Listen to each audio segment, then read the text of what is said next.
Écoutez-moi ça, Lelo Abbé Freda et le grand mélomane qui s'appelle Sami Kata. Misy hafatra hely ampita amintsika malagasy Ifakatiava azali adiadi atovaraina minagny malagasy tokagny miresahina azamamy adiadi atovarai tambaragny malagasy tokagny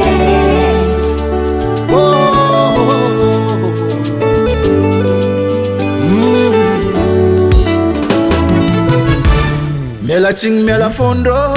aminareo mpagnano politiky koragnatigny any azafady anareo olobe fa tsy zaza aza mba miadiady io fa manimba taranaka fara anareo ko miady firenena mivarigny ankady sy mety zalaby olobe zegny koa efa narigny lave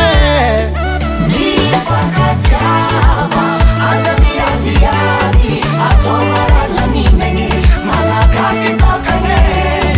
miresahina azamamy adiadi atovara tambaragny malagasy tokagny sy mety mba mahay mifandefitry zala gasa raiky fo tsy tokony hifandrafy masamby milokony nare mpagnano politiky fogna mampivaralila ty gasikare tsy mety zegny no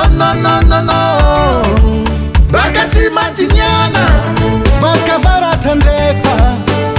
agnivonivon-tany gasy araiky fo ke mifankatiave